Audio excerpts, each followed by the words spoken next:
Hai guys, sesuai dengan judulnya, di video kali ini gua akan membahas the biggest boy band in the world. Yap, ada dua isu yang akhir-akhir ini sedang ramai diperbincangkan tentang BTS oleh para K-popers maupun para ARMY. Tapi gua kasih warning dulu ke kalian untuk menonton video ini sampai habis sebisa mungkin, karena di video kali ini gua akan membahas banyak hal tentang BTS terkait isu ini. So, gak usah berpanjang lebar lagi, langsung aja kita masuk ke topik pembahasannya.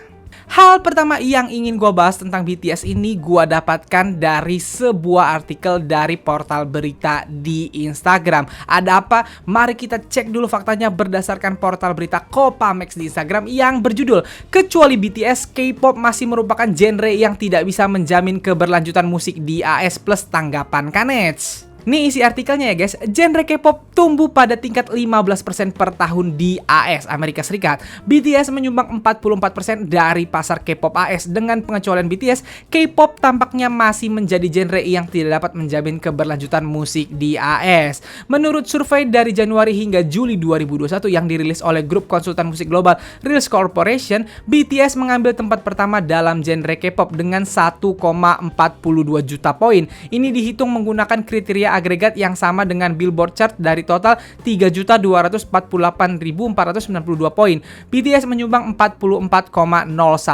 dari total poin. Secara khusus, ini dikumpulkan pada awal Juli sehingga skor Butter dan Permission to Dance akan ditambahkan kemudian untuk diperhitungkan prestasi yang lebih besar. Sementara itu, Blackpink berada di posisi kedua dengan 250.000 poin. Masing-masing Twice, TXT, Stray Kids, ENHYPEN, NCT 127, ATEEZ, Seventeen, dan ITZY masing-masing berada di peringkat ketiga hingga ke-10. Berikut komentar dari netizen Korea terhadap artikel ini. Ini beberapa komentar dari Kanets adalah: 1. BTS dan K-pop benar-benar terpisah. 2. K-pop tidak punya pilihan selain mengandalkan BTS untuk memasuki pasar Amerika Serikat. Saya bukan penggemar BTS, tetapi BTS baik-baik saja di AS, tapi K-pop sendiri tidak mainstream di Amerika. 3. Tidak ada grup yang memiliki fandom sebesar fandom BTS di Amerika Serikat. Dan masih banyak lagi. Silahkan kalian kalau mau ngecek komentar-komentar Kanets, kalian bisa buka portal berita Copamex di Instagram, oke? Nah, jadi itulah isi artikelnya guys. Nah, ini yang jadi isu yang ingin gua angkat di video ini. Sebenarnya hal ini sudah cukup lama jadi perdebatan antara K-popers maupun ARMY gitu, bahwa BTS tuh bukan K-pop lagi. BTS udah nggak selevel sama K-pop, BTS udah beda sama K-pop. BTS is BTS, BTS adalah genre sendiri. Bahkan member BTS pernah bilang bahwa genre mereka tuh bukan K-pop, genre mereka ya genre mereka sendiri, karena mereka membuat lagu apapun yang mereka buat dengan genre apapun yang mereka mau gitu. Nah, ini yang pengen banget gua bahas, karena apa yang diomongin BTS itu gua sangat setuju, karena sejujurnya Big Bang bias gua juga sudah pernah berkata seperti itu di tahun 2016. Mereka juga bingung kenapa Big Bang itu disebut K-pop. Big Bang disebut K-pop mungkin karena berasal dari Korea, tapi kalau genre musiknya mereka sendiri, ya mereka genrenya genre musiknya mereka sendiri aja gitu, karena mereka bikin lagu dari genre yang berbeda-beda. Nah, ini juga gue udah pernah ngebahas bahwa K-pop is not genre. Nah, ini yang banyak orang gak tahu. K-pop itu bukan bagian dari genre musik. Genre musik tuh pop, rock, jazz, R&B, hip hop, blues. Nah, itu namanya genre musik. Genre pop itu kalian tahu kayak gimana, rock itu yang lebih keras, jazz itu yang musiknya asik gitu. Terus ya hip hop, kalian tahu hip hop itu yang rap. Jadi itu yang dimaksud dengan genre musik. K-pop is not genre.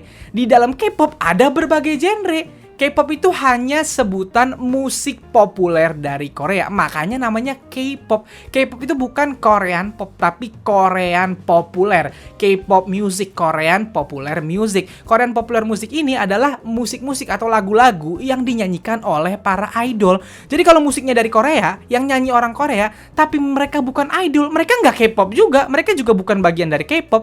Kalian tahu kan penyanyi-penyanyi soundtrack dari Korea kayak Gami, kayak Lin, yang kayak gitu-gitu. Terus penyanyi-penyanyi, pokoknya penyanyi-penyanyi balad dari Korea kan banyak tuh, Sam Kim dan lain-lain. Mereka bukan K-pop. Yang K-pop tuh BTS, Blackpink, EXO, Red Velvet, sekarang tuh TXT, Stray Kids, ITZY, itu namanya K-pop. K-pop itu adalah Korean popular music gitu. Nah, BTS tuh awalnya K-pop nggak bang? Ya jelas K-pop. BTS kan datang dari scene K-pop, dari Korean popular music. Mereka adalah idol dari Korea. Mereka awalnya K-pop, and mereka bigger and bigger and bigger, dan semakin besar sampai sekarang menurut gua sangat amat besar gitu. Bahkan besarnya BTS memang sudah tidak bisa lagi diikuti oleh artis K-pop lain gitu. Saingan mereka tuh udah artis barat, bahkan mereka bisa ngalahin artis barat sekarang gitu.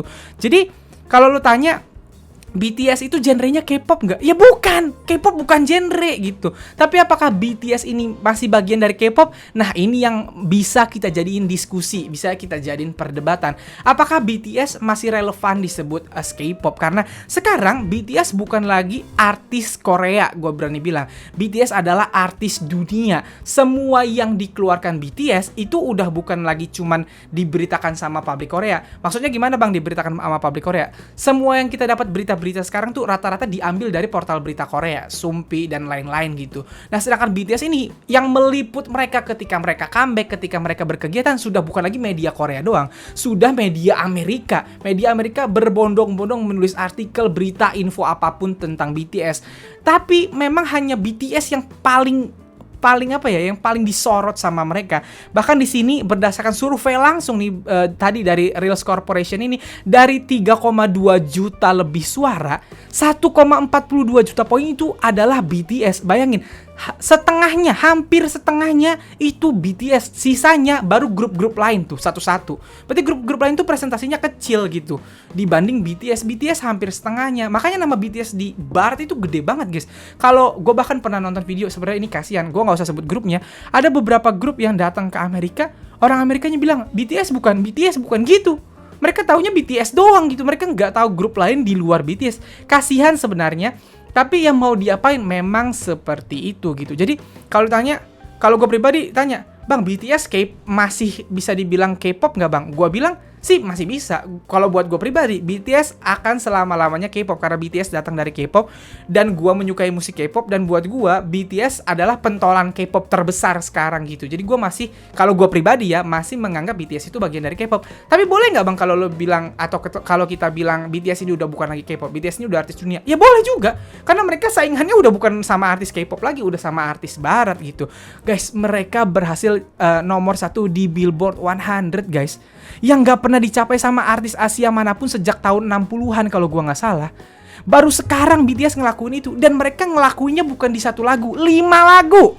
Coba bayangin, 5 lagu nomor 1 di Billboard 100. Jadi BTS ini bukan sensasi semata, bukan tiba-tiba meledak terus hilang gitu. Mereka berhasil mempertahankan itu gitu sampai sekarang. Bahkan Butter kemarin itu berapa, 7 minggu apa 8 minggu berturut-turut juara 1, ranking 1 di Billboard 100. Pencapaian BTS bukan lagi pencapaian artis K-pop. Artis K-pop pencapaian lagunya itu Perfect Alkyl.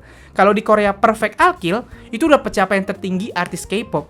Tapi BTS alkylnya bukan cuma di Korea. Mereka Perfect Alkyl loh di Korea, tapi mereka juga alkyl di Billboard. Bayangin pencapaiannya. Mereka berhasil Perfect Alkyl di Korea, mereka alkyl juga di Billboard. Billboard nih chart dunia, Perfect Alkyl nih chart Korea. Dua-duanya dilibas. Ada artis-artis K-pop yang harus diakui di Billboard chartnya lumayan, di Korea melempem, orang Korea nggak suka. Ada yang bagus di Korea, di Billboard melempem. BTS dimakan dua-duanya. Kok bisa bang? Gua nyebut BTS ini adalah fenomena. Fenomena itu akan selalu datang berapa tahun sekali, berpuluh tahun sekali gitu. BTS rahasianya apa bang bisa sebesar sekarang? Variabelnya banyak yang bisa kita bahas tentang BTS ini. Intinya gue harus bilang mereka adalah kesempurnaan K-pop dalam seluruh bidang. Entah itu promosi, entah itu lagu, entah itu MV, entah itu bakat, entah itu personilnya atau membernya gitu. Mereka itu adalah paket komplit yang membuat akhirnya seperti ini. Fenomena itu terjadi di semua bidang. Contoh, karena gue suka sepak bola, di sepak bola itu ada namanya fenomena.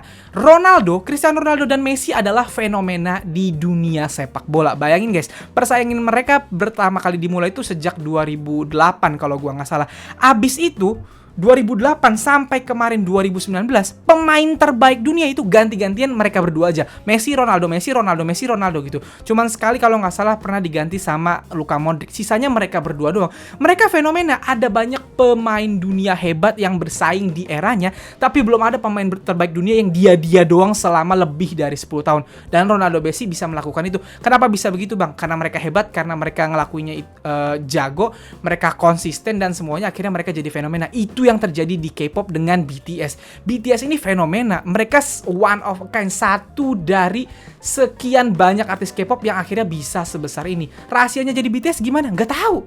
Yang bisa melakukan ini ya hanya BTS. Akan sulit bagi artis lainnya untuk sampai ke sini. Makanya gue selalu bilang, PR Gen 4 itu susah banget karena tembok yang harus dilewati adalah BTS yang udah sampai ujung atas musik dunia gitu.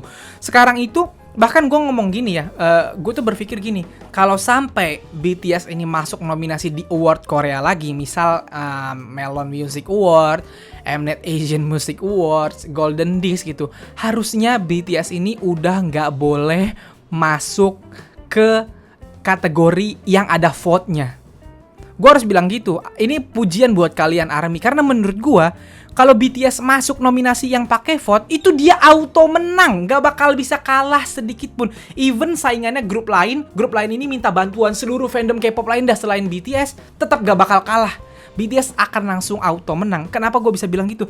Jangankan ngelawan fandom artis K-pop, di Billboard Music Award, top sosial artis, lawannya artis dunia, voting sedunia, kalah semuanya sama BTS. Gimana artis K-pop mau ngalahin BTS di voting kalau artis dunia macam Justin Bieber, Ariana Grande, Lady Gaga, Katy Perry gak bisa ngalahin BTS? Fandomnya sedunia loh, sedunia. Mereka nyanyinya bahasa Inggris. Orang gak suka K-pop, suka Lady Gaga, suka Justin Bieber, suka Ariana Grande. Mereka yang voting tuh udah bukan cuma bagian dari K-popers doang, kalah sama BTS dan ARMY gitu. Jadi ya mereka memang fenomena gitu. Kalau lo mau bilang mereka udah bukan lagi K-pop atau melebihi K-pop, gue nggak akan sebel, nggak akan kesel. Memang faktanya seperti itu. Nah sekarang kita pikirin, bang kok bisa ya BTS sebesar ini? Jujur aja ada beberapa orang yang kadang-kadang nanya ke gue gini, bang kenapa ya BTS bisa sebegini gedenya? Padahal menurut gue mereka nggak terlalu berbeda loh sama artis K-pop. Musiknya, narinya, skillnya tuh nggak terlalu berbeda banget. Tapi kenapa mereka bisa sebesar ini? Nah, ini yang harus gue bilang, bahwa BTS ini tadi gue bilang kesempurnaan. Mereka menyempurnakan apa yang sebelumnya dilakukan oleh artis K-pop sebelumnya. Menurut gue pribadi gitu. BTS itu mereka mulainya bener-bener pelan-pelan guys. Dan bener-bener dari bawah tuh sebawah-bawahnya. Big Hit tuh saat itu kecil banget. Big Hit bahkan pernah bangkrut. Ketika mereka keluar, mereka nggak langsung dapat first win, butuh waktu berapa tahun gue lupa. Pokoknya I Need You kalau gue nggak salah, mereka untuk pertama kali dapat first win. Sebelum itu mereka rutin mengeluarkan genre yang hip hop banget waktu itu, tapi belum dinotis sama Korea. Mereka ngumpulin fanbase-nya dari kecil pelan-pelan. Banyak sekali yang menghina mereka ketika itu. Ketika akhirnya mereka ngeluarin I Need You gitu, dan akhirnya itu jadi mainstream dan disukai banyak publik Korea dan K-popers luar. Akhirnya mereka udah nemu nih core dari lagunya. Ketika mereka udah nemu core dari lagunya, mereka nggak melupakan promosinya. BTS tuh dulu menurut gue adalah salah satu grup yang paling big hit sih, lebih tepatnya paling ngeh sama era digital gitu. Ketika itu grup-grup lain promosi masih ke acara, bikin YouTube itu cuman kayak bercandaan gitu. BTS udah konsisten bikin variety show-nya sendiri, Run BTS dan lain-lain di YouTube gitu untuk berkomunikasi sama penggemar. Mereka selalu berusaha berkomunikasi dengan para ARMY-nya yang membuat ARMY jadi deket sama mereka.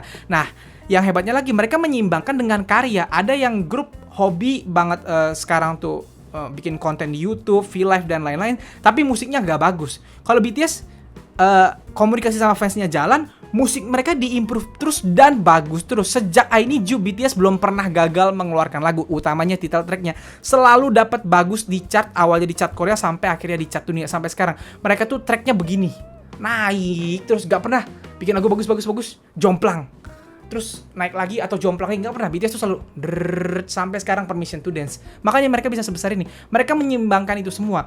Dari awalnya bikin MV mereka yang biasa banget. Kalau lo nonton No More Dream, lo nonton Boy in Love Danger, lo lihat MV-nya dulu kayak apa, sampai akhirnya masuk ke era Run, masuk ke era Blood, Sweat and Tears tuh bagus banget MV-nya terus sampai sekarang gitu.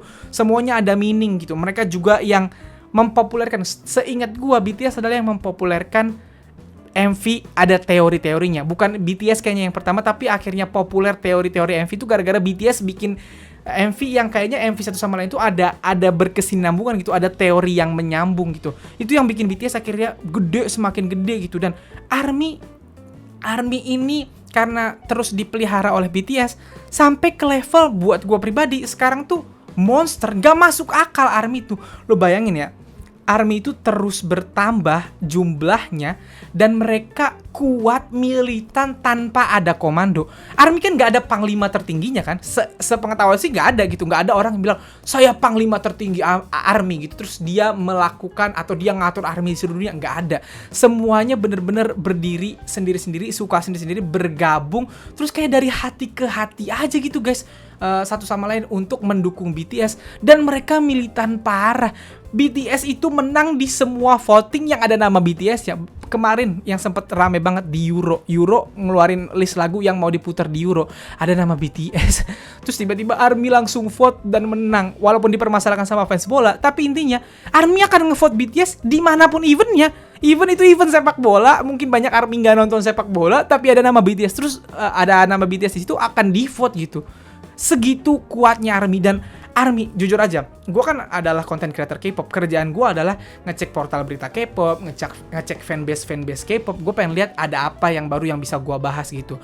Nah, setiap kali BTS comeback atau grup-grup lain comeback, itu kan sekarang tuh ada project namanya nonton 24 jam streaming 24 jam pertama untuk mecahin rekor ya.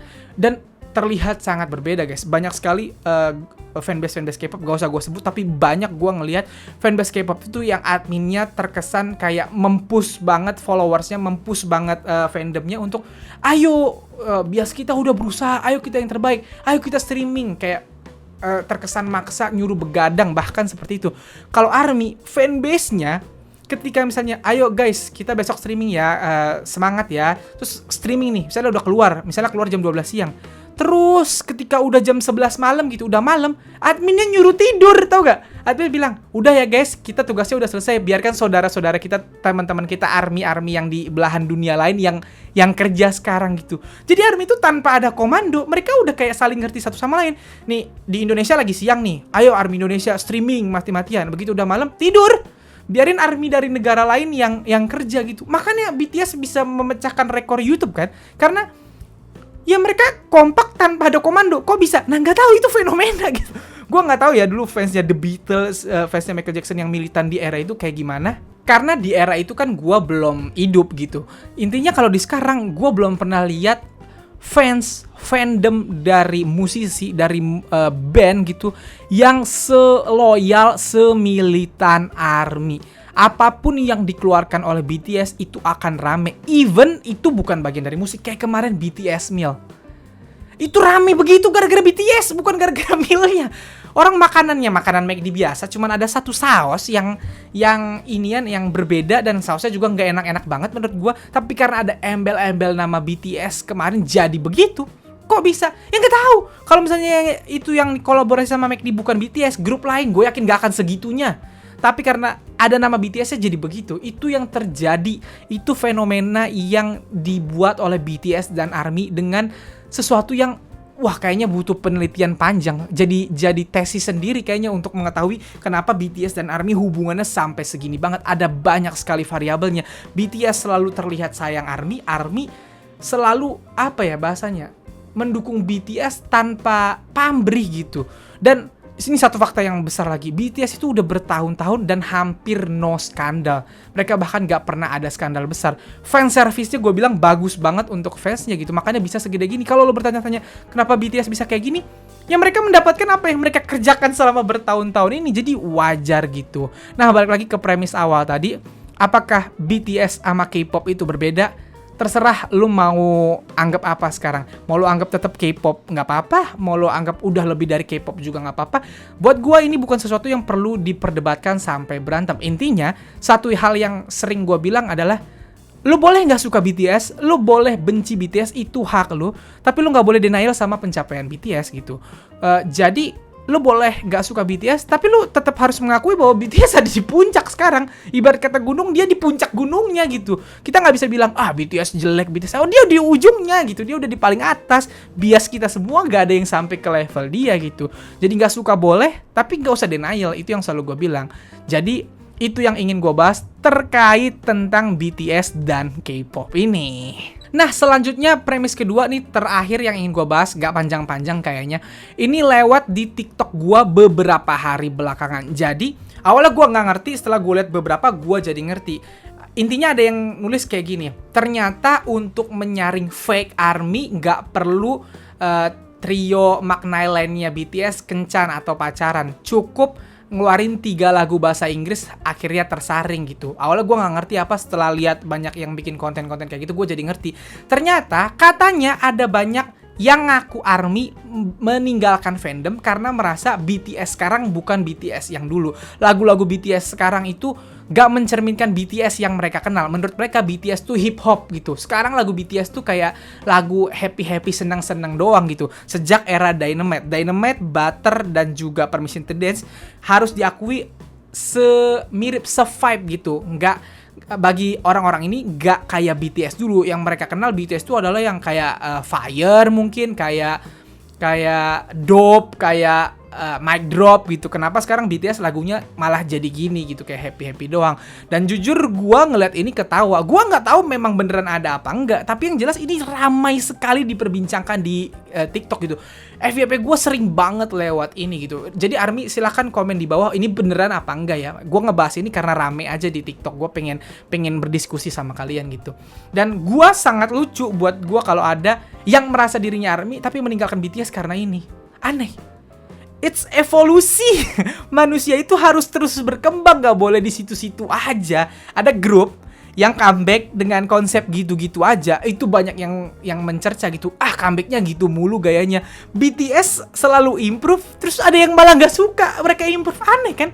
Harusnya ketika BTS improve, lu malah happy. Bias lu tandanya berkembang terus, nggak cuman stuck di situ-situ aja gitu.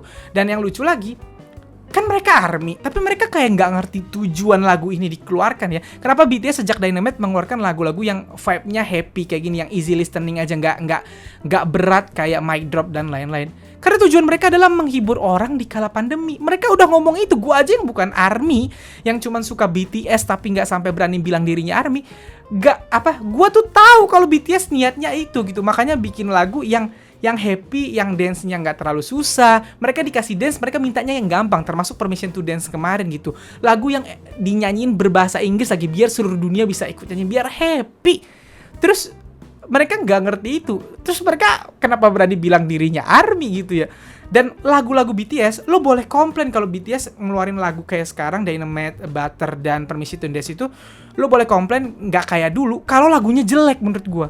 Nah masalahnya lagunya bagus, bagus. Kalau kalian kemarin nonton konten gue yang top 10 lagu K-pop favorit gue tahun 2020, Dynamite gue taruh di nomor 1. Suka banget gue sama Dynamite. Memang Dynamite itu buat gue lagu healing, lagu yang menyenangkan, lagu yang bikin happy di kala penatnya pandemi gitu. Lagunya bagus banget, terus lo nggak suka, aneh buat gue.